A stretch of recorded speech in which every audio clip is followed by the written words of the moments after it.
मी गाजर घालून गव्हाच्या पिठाचं केक बनवते आणि इथे इडलीचा कुकर गरम करत ठेवलेला आहे।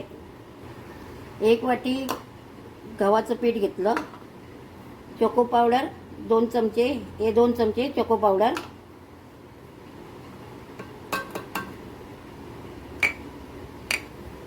एक चमचा बेकिंग पावडर आणि खायचा सोडा। हे आता फक्त मी चाळून घेते, असं मिक्स करून घेते सगळं। हे पीठ मी चाळून घेऊन बाजूला ठेवते। याच्यामध्ये थोडंसं दूध घेते, 1 कप दूध घेतलं आहे, त्याच्यातनं आधी थोडं घेते आणि तेल घालते।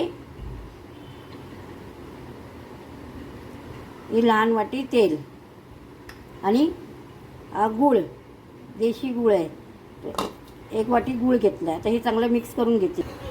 हे बघा, हे असं आपण मिक्स करून घेतलं। आता गाळून घेणार आहोत, कारण की गूळ राहायला नाही पाहिजे म्हणून। याच्यामध्ये आपण आता ह्याच्यामध्ये गाजर किसून घेतलेले आहे ते घालणार आहे आणि हे दूध, तेल हे घालून, गूळ घालून हे सगळं मिक्स करून ठेवलेलं आहे ते आता याच्यामध्ये घालून गाळून घेणार आहे, कारण की दुधाचे गुळाचे कण राहता कामा नये म्हणून। आणि आता हे आपण सगळं मिक्स करून घेणार आहे चांगलं। हे बघा, हे चांगलं परत मिक्स करून घ्यायचं आहे।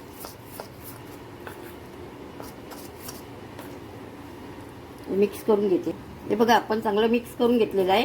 हे बघा, हे असं चांगलं पडलं पाहिजे व्यवस्थित। आणि मी इथे डब्याला बटर पेपर घालून तेल लावून घेतलेलं आहे आणि आता हे मिश्रण याच्या, हे बघा, हे सगळं असं घालून घेते पुरं। चांगलं मिक्स करून घ्यायचं। हा, हे बघा, सगळं या डब्यामध्ये मी घालून घेतलं आहे। आता 3-4 वेळा म्हणजे असं हे करा, ठोका जरा, म्हणजे जरा सेट होईल। हे बघा, हे आता करून घेतलं आहे। हा, आता डबा इडलीच्या कुकरमध्ये ठेवून देते मी आणि झाकण लावून त्याला ऐकत। याच्या खाली मी मीठ घातलं आणि जाळी ठेवली आहे आणि बारीक गॅस करून त्याच्यावरती आपण केक बनवून बघूया हे आपलं केक झालेलं आहे का। हे बघा, झाकण काढलं मी आणि हे घालून बघूया केक कुठे चिटकतं का, रेडी झाला आहे का। बघा, काठीला काहीच नाही लागत आहे, म्हणजे आपला केक रेडी आहे। हा बघा, आपण इडलीच्या कुकरमध्ये केक बनवून घेतलेला आहे। फक्त मी 40 मिनिटं याला ठेवलेली आहे। आता आपण एका प्लेटमध्ये काढून घेऊया। हे बघा, चांगला ओपन होतं आहे। मी बटर पेपर लावला होता।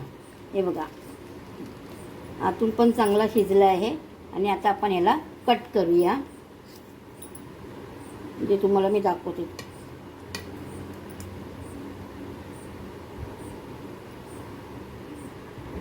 हा बघा, आपला केक रेडी झालेला आहे। चांगला सॉफ्ट, एकदम सॉफ्ट आहे आणि हा फक्त गूळ, गाजर घालून मी हा केक केलेला आहे। ही जर रेसिपी तुम्हाला आवडली असेल तर माझ्या रेसिपीला लाईक करा, माझ्या चॅनलला सबस्क्राईब करा।